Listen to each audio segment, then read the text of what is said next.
In the headlines, the owner of the Ocean View Hotel, which was transformed into a COVID-19 hospital, is now demanding millions of dollars owed in rent and says he never entered into negotiations with the former APNU+AFC government. The new Minister of Tourism, Industry and Commerce, Oneidge Walrond Allicock, says she's humbled by the appointment and has plans in store for the ministry. The Minister of Housing and Water, Collin, says restructuring of the entities is imminent, but he's not on a witch-hunting exercise. And in sport, active league, the only way of feeding local players to the national program, says football coach Wayne Dover. With the news, I'm Ramzan. Thanks for joining us. We start off by telling you that months after the former David Granger government issued a notice of compulsory acquisition for the former Ocean View Hotel and went ahead to refurbish the building into a COVID-19 hospital, the owner is now saying that they never entered into negotiations with the former APNU+AFC government and is treating the notice as unconstitutional and ineffective in law. Kurt Campbell reports. According to a lawyer's letter written to Attorney General Anil Nandlal and Health Minister Dr. Frank Anthony, the owner and sole shareholder of the Ocean View Hotel, Wilfred Rambaran, is demanding that the new government pay all arrears of rent due within 14 days of the letter, failing which he will terminate the existing tenancy and take steps to recover possession of the property. Rambaran has written the new government through his attorney R. Satram 4 days after President Dr. Irfan Ali was sworn in and 1 day after the new cabinet was appointed. The letter is dated August 6, 2020. Rambaran said he will continue to regard the purported notice of acquisition as having no effect. He explained that in early April he was approached by representatives of the Ministry of Health to lease the property for the purpose of establishing a facility to create the capacity to treat and otherwise deal with COVID-19 patients. A tenancy agreement was reportedly reached with the Ministry of Health for 1 year at a monthly rental of $13 million. That agreement, he said, was submitted to the Ministry of the Presidency, but it was never executed and no rent whatsoever was paid for use of the hotel. The then APNU+AFC government later issued a notice of compulsory acquisition of the hotel but never engaged the owner in negotiations for the purchase of the property. Rambaran believes the notice is unconstitutional and ineffectual in law since compensation has not been assessed or paid. The owner claims that the hotel, excluding its contents, was assessed by the Chief Evaluation Officer in October of 2018 at $2.7 billion or US $13.1 million. The owner said at the time of the acquisition he received offers exceeding US $15 million. The former APNU+AFC government has kept its negotiations with the owner of the hotel a secret and no details were released to the media as to the cost, but the former Health Minister Waldo Lawrence had noted that all documentation and information were lodged at the Office of the Attorney General. Some $1 billion was spent on construction. The facility, named the Center for Disease Prevention and Control, was officially commissioned by former President David Granger on July 30, 2 days before the results of the election were declared and Dr. Ali was sworn in as president. The facility is not functioning and there is no equipment or staff at this time. At the commissioning ceremony, Granger had said that the owner of the building was heavily indebted to the bank and the government does not have a final cost at this time. Kurt Campbell, Newsroom. An attorney at law with 22 years at the bar and a former magistrate, Oneidge Walrond Allicock is the new Minister of Tourism, Industry and Commerce. Her appointment comes as a wild card that many persons didn't expect, but she has accepted the portfolio, saying that it is testament to President Dr. Irfan Ali's resolve to have an inclusive government and cabinet. She will serve as a technocrat minister during the life of the 12th Parliament. Newsroom's Kurt Campbell sat down with Mrs. Walrond Allicock moments after she arrived at the ministry and took up her new office on Thursday. You're one of the fresher faces appointed as minister by President Irfan Ali. Lots of persons were asking yesterday, who is our new Minister of Tourism? They were even asking for the pronunciation of your name. Yeah. So I'll let you do that for us. Tell us what your name is and also tell us who exactly is our new Minister of Tourism. Yes. Well, first of all, thank you. My name is Oneidge Walrond. Walrond, not Walrond, no, not Waldron. And I am, well, it's actually the ministry is called the Ministry of Tourism, Industry and Commerce. So it's quite an extensive portfolio that deals with not only tourism, but commerce and commercial issues. I am an attorney at law by profession. I'm 22 years at the bar, and I am a former magistrate as well. I was also legal advisor to the Ministry of Public Telecommunications under the previous administration. And most recently, I was the corporate secretary of the Telecommunications Agency. Excellent. For some, you came as a shock. Your political appointment as a minister came as a shock. You did not campaign with the PPP. You were not on their list, but you were chosen as minister. First of all, tell me what was the feeling like when you actually received the call? Was it directly from President Irfan Ali? The call was actually, they didn't know how to reach me, so they actually reached my husband. And yes, and it came directly from the president, yes. What was the feeling like? Well, I was told to come to a meeting. I wasn't sure. I certainly wasn't expecting this this appointment or this news. Yeah, but it was welcome, and I was ultimately flattered and honored and humbled that the president, chose me. Like you said, I will be the technocrat minister, which the law provides that you can have this. You don't have to have been on the list. And yes, I understand that I'm a bit of a wild card in the sense that I seem to have come out of nowhere. But I think it's testament to the president's resolve to be inclusive, to have an inclusive government, inclusive cabinet, and to pick someone like me who appears, there is purely just on the basis of qualifications and what you bring to the table. Did you have to give up another form of employment to accept this new position? I actually did, yes. I was, like I mentioned, until yesterday, I was the corporate secretary of the Telecommunications Agency. Yes, so I had to give that up. So we're talking to you right now from your office at the Ministry of Tourism, Industry and Commerce. Yes. Have you been able to meet with staff as yet? What was it like walking in here this morning? I have not. I met the driver, who got a very warm welcome from him as soon as I stepped into the doors. And I've only met the PS and the DPS of the ministry to just to be briefed, to find out where we are. The president has tasked us, the members of his cabinet, with preparing a situation analysis of each ministry, where we are. And so I was being briefed by the PS and the DPS until you came. So I will, of course, right away make steps to meet the entire staff, understanding that there is a COVID-19 situation. So we will try to see how that can be accomplished virtually, if not meeting the staff physically as they come in, because the staff are currently on rotation. So yes, I'm looking forward to meeting all of the people who are working, because this work is about team effort. It's not about one person, one individual, and I am anxious to see the members of my team. Yes.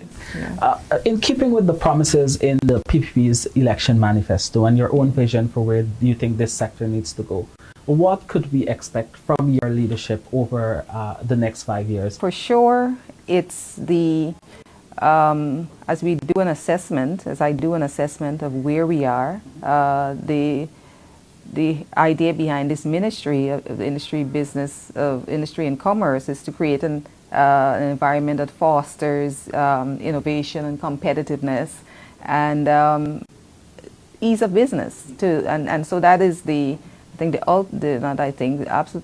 absolute ultimate goal is to be able to foster an environment that makes doing business simple, easy, and user-friendly. And during familiarization visits to several agencies he now leads, the new Minister of Housing and Water, Collin Croal, on Thursday assured staff that while there will be restructuring within the ministry and its supporting agencies, he has no intention to witch-hunt persons. He said the new PPP government wants persons who are committed to its cause, policies and programs. He spoke with the Newsroom on Thursday. I received a call on Tuesday afternoon that the president would like to see myself, and so when I turned up at the office, there were some other persons there. Anyway, when I went in to meet him, he said that he would like to make me a member of his cabinet. And then he went on to say that he's offering the Ministry of Housing and Water portfolio for myself. I was very much elated. I'm happy to serve in whichever capacity that my president would like me to serve, in whatever way he sees me, that I can benefit him, so that as a collective, as part of the team, that together we deliver our commitment to the people of Guyana. Did you have to give up any other form of employment to accept this portfolio? No, because remember we just came out of the period of being in opposition. And only recently I was involved with the recount exercise that took place at the convention center. And so I've been out and about in our country. As I mentioned just now, I had political responsibility for Region Number 1, and I also would have been part of campaigning with my party across the country. I know it's your first day in office as the minister. You've been doing some familiarization visits. How has it been so far? It's been very good. The staff has been very receptive. They're trying to tell me their challenges for me to try to resolve them. But we'll go back. I'll get back into the office shortly to assess the information so far and see how best we can ensure that we fix some of those issues. There are some burning problems even here today. Some of the things that I've been highlighting in the water sector. There are some old challenges that we have to deal with, which will cost money, a lot of money. But nevertheless, we have to pursue it. But it's very good. And as I said, we took it upon ourselves, both myself and Minister Rodriguez, to immediately to come to both areas, both the GWI and to the Ministry of Housing, to meet the staff, to be familiarized right away, because we need to work. We have work to do, and we must ensure that we deliver it in a timely manner. As you meet the staff and so on, a lot of persons are unsure about their employment. A new government is in place.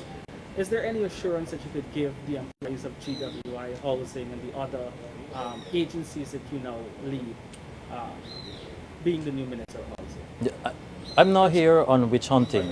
And we have to, of course, as part of our vision, we have to examine the sector. We have to ensure that we channel our energies towards how we want to deliver these programs. And so they may be restructuring, they may be reorganizing, and that comes as part of our vision and our management. But it's not a case that I'm going out there to witch hunt anyone. And that is what I intend to do. We want people to be able to feel comfortable, because at the end of the day, they must be committed. You must be committed to our cause. You must be committed to our policies. You must be committed to our programs. That is what we're looking for from the employees. Still ahead on the newsroom, a Dikendran man is stabbed to death and Wendell Blanham is back as the crime chief. Stay tuned. Welcome back. This is the newsroom. Juan Edgell, a former junior finance minister and People's Progressive Party parliamentarian, is the new Minister of Public Works in the Irfan Ali government. He took the oath of office on Wednesday and shortly after recommitted to the PPP's manifesto promises on its developmental agenda and transformational projects. That includes easing the burden of commuters from the West Coast and West Bank to the East Bank across the Demerara River with the construction of the new Demerara Harbour Bridge. The previous David Granger government had also promised the realization of such a bridge, but over the last 5 years never managed to commence construction. A feasibility study and design for the new Demerara River crossing was completed and is already in place. We have to get on immediately to ease the burden of the people commuting from the west side to the east side by delivering the new Demerara Harbour Bridge. We have to be able to provide reliable, renewable, and cheap electricity. We have to be able to realize our full potential in converting our gas into fuel onshore for the industrialization of our country, to catapult manufacturing at cheaper costs. We have to secure our sea and river defenses. We have to get busy with the Linden to Lethem Road.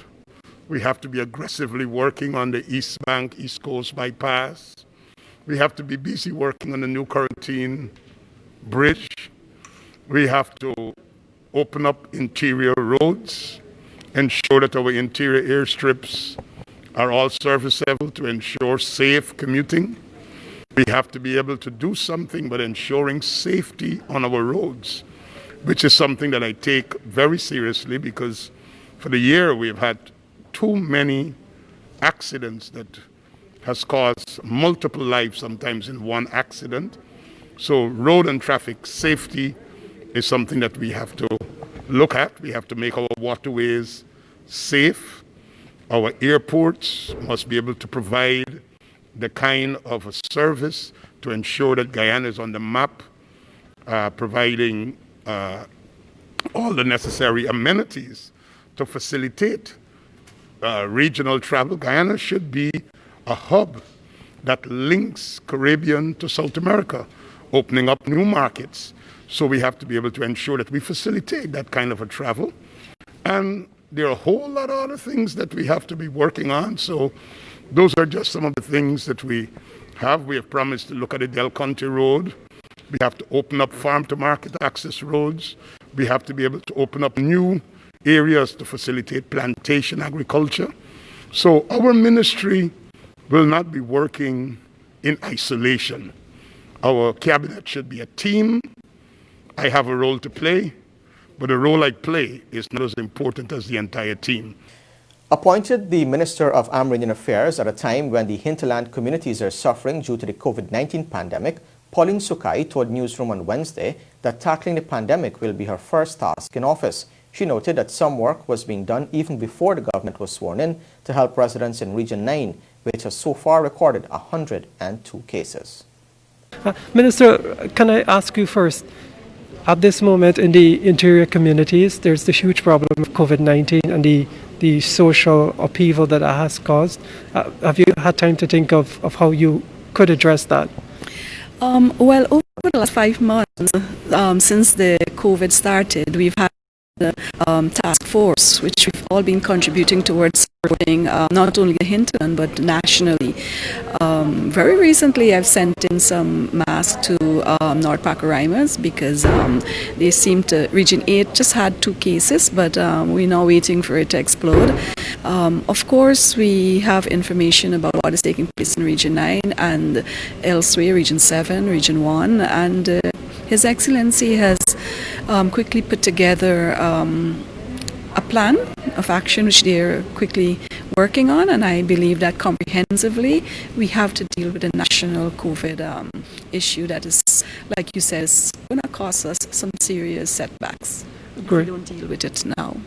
And what are some of the other priority areas you're thinking of for your ministry? I mean, you've been there before. There might have been things left undone. What are you thinking of at this time? Well, one of the major issues which, concerns Amerindians is the matter of land. We would all recall that in our government, in our previous tenure, we had been able to put together commit funds to pursuing the completion of the land project, whereby we were expected to have all the lands titled that were applied for by indigenous people, the extension, but there's been a setback, there's been a pause on it more or less, and I intend to resume a much more robust attention to completing that project. Of course, we have the gross neglect over the last 5 years, which we'll have to work to transition into much more ease for the hinterland communities, which includes overall Amerindian villages. We've got to deal with that immediately. In the more long term, we have to examine issues like, are we going to expand on the housing project? We have to, I suppose, youths and development and youths and jobs is something that we'll have to look at. And I always believe that the empowerment of people is going to greatly help in any national drive to bring on par those who are in a lesser economic position, and therefore we will have to look to see how we will continue to invest in the area of entrepreneurship, whereby we've started a project where communities were provided with funding to start projects. We'll have to continue that because that provides income, it provides a source of livelihood, it promotes food security, and of course we'll deal with the tourism issue too. That's also very possible, positive, and the potential in that area is great. We need to continue to address that. So there are many, as you said, potential areas that we will have to continue to work in. We tell you now that police are investigating the murder of 36-year-old Sion Grant, a pork knocker who was stabbed to death during a fight with another man in the wee hours of Thursday at 9 Miles, Madhya in Region 8. Police in a statement said that a 20-year-old chainsaw operator of Port Kaituma Northwest District is in police custody. According to the police, Grant, originally of the Kendren, West Coast Demerara, and the accused were at a shop consuming alcohol. They both left at around 1 hour 30, and the accused, while walking through the trail with his elder brother, was stabbed by Grant after they exchanged words at the shop. It is alleged that Grant then came off the motorcycle and chucked the accused, which resulted in a scuffle.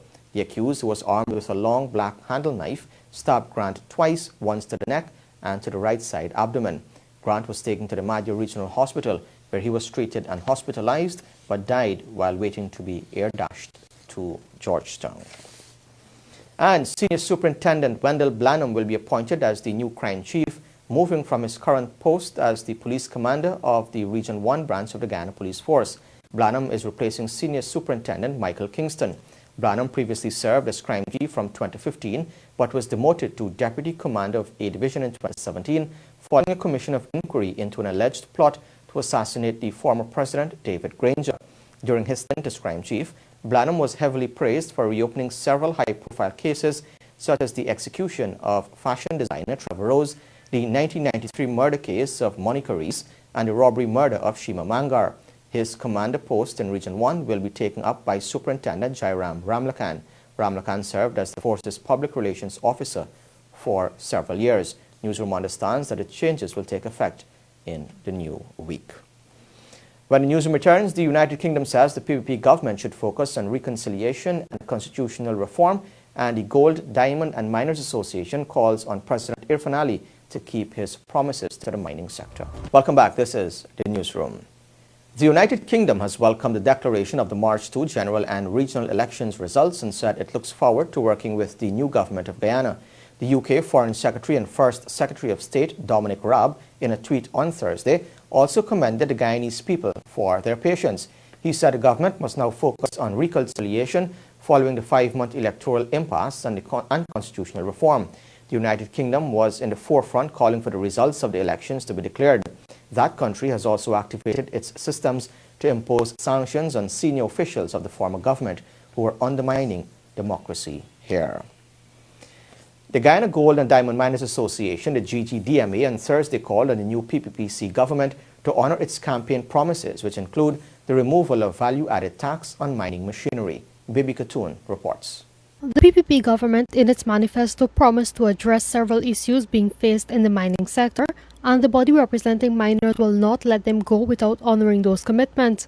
President of the Guyana Gold and Diamond Miners Association, GGDMA, Andron Alfonso, in an interview with the Newsroom, pointed to the promise to remove the 14% VAT on mining equipment. The GGDMA president also spoke of the need to construct new roads into mining areas and fix what is already there. If I could say one that we're really looking forward to is the VAT off of the equipment. Definitely, that would go a long way to help the sector. The thing with mining is that we pay the tax on the revenue that we make. So we can't get the VAT back. Whereas in other sectors, you could claim back the VAT and so forth. In mining, unless you're operating as the typical medium and small scale miner, you're operating as a sole trader entity, you can't claim back the VAT. That's another thing. A lot of the work grounds that we currently operate on, mining certain areas, those areas have been over and over the last 30 to 50 years. So there are many other areas that have good potential to mine, but it's very arduous to get in there and very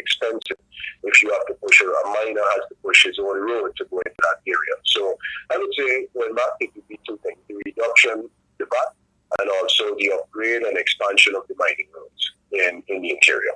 The Minister of Natural Resources is Vikram Bharat.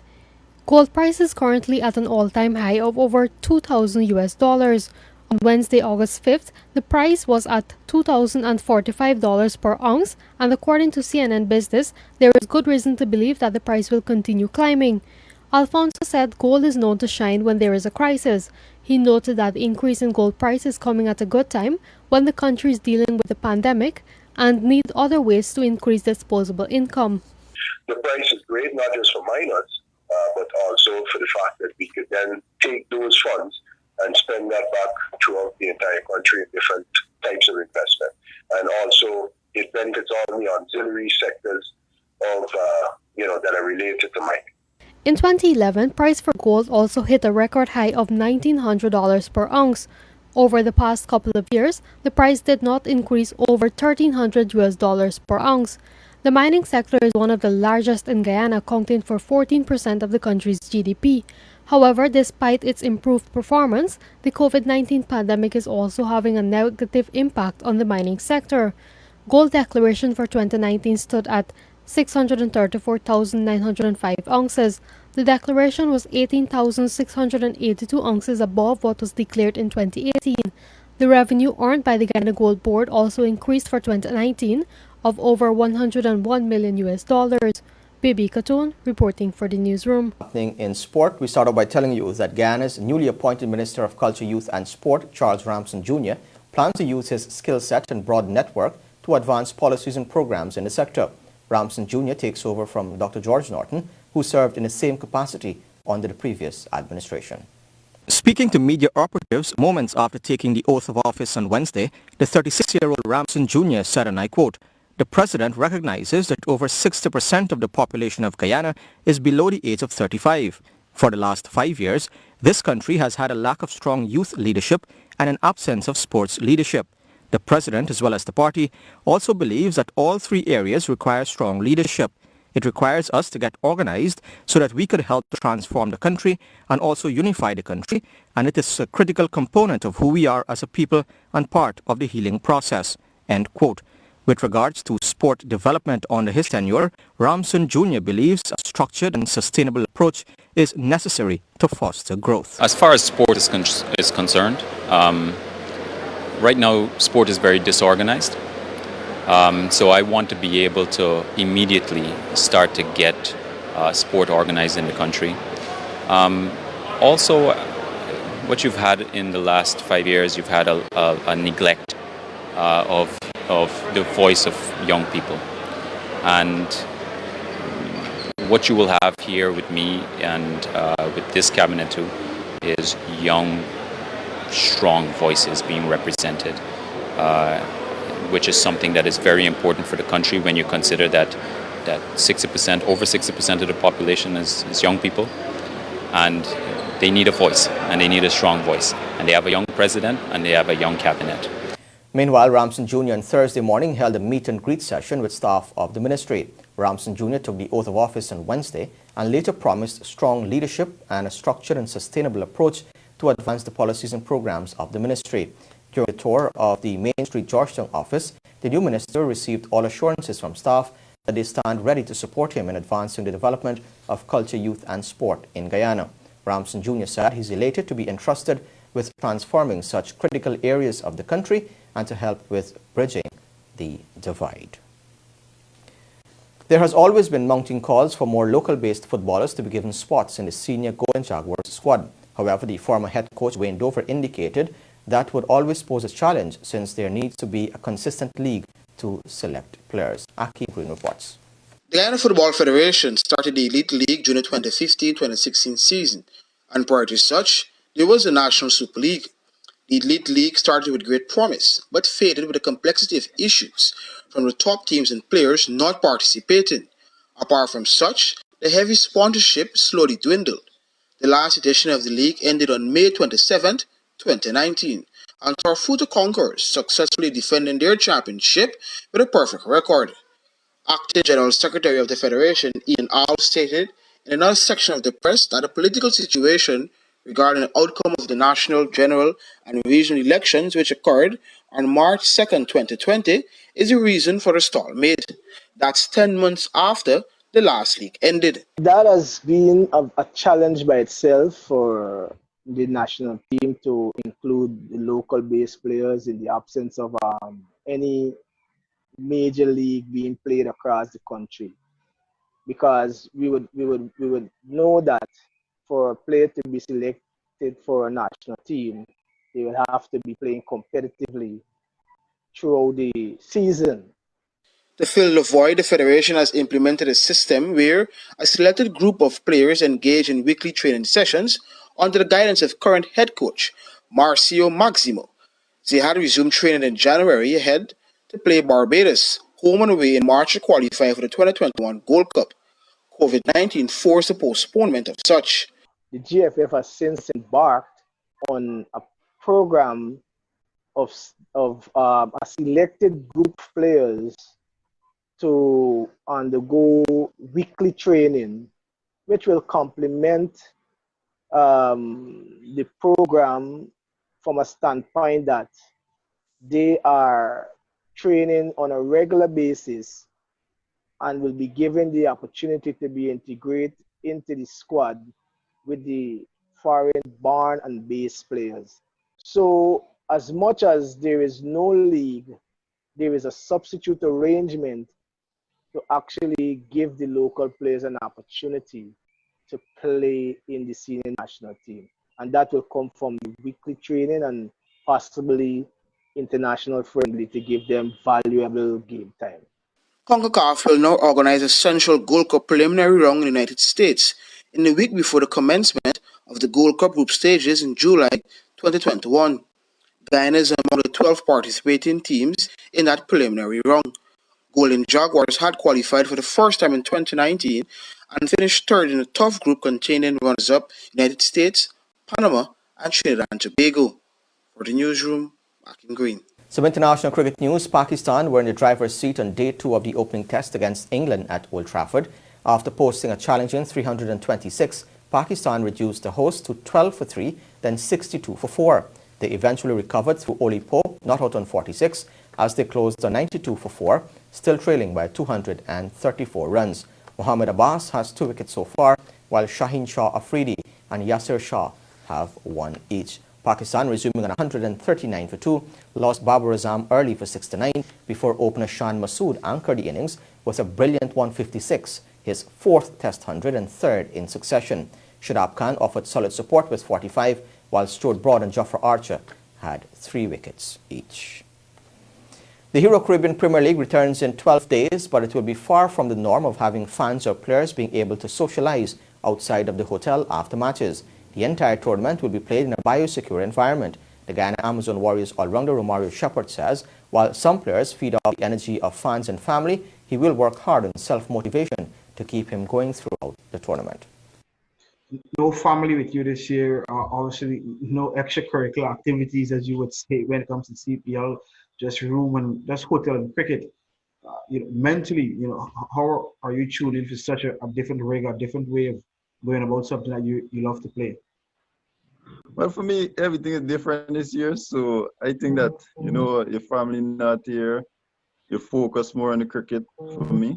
And also for the other guys, maybe there's demotivation if you're around people around, people in the stands. For me, you have to just find that thing that motivates you. So whether it's just being in that zone, thinking about something, that you like or something like that, playing some video game, keeping yourself active in your room and stuff like that. So for me, it's all about keeping yourself going. Even in a game with no fans around, you have to keep yourself going. You have to find something to motivate you. Somebody might say something to you on the field, or maybe a player might have to shout on you or something like that to keep you in the game. So you need to find that thing to keep you in the game. And the Hero Caribbean Premier League players, officials and administrators have arrived in Trinidad and Tobago and have been tested on arrival. All 162 members of the party who traveled into Trinidad have tested negative for the coronavirus. They will now be kept in quarantine in the official hotel for 14 days, during which time they will be tested regularly. If any member of the party is found to have contracted the virus, they will be removed from the hotel and placed in further isolation in accordance with the current protocols in Trinidad and Tobago. But as of now, all those who have arrived in Trinidad are free from COVID-19. The tournament gets underway on August 18 and will see 33 games played at 2 venues in Trinidad. The first match will see last year's runners-up, the Guyana Amazon Warriors, take on the 3-time winners, Trinbago Knight Riders. The final will take place on September 10.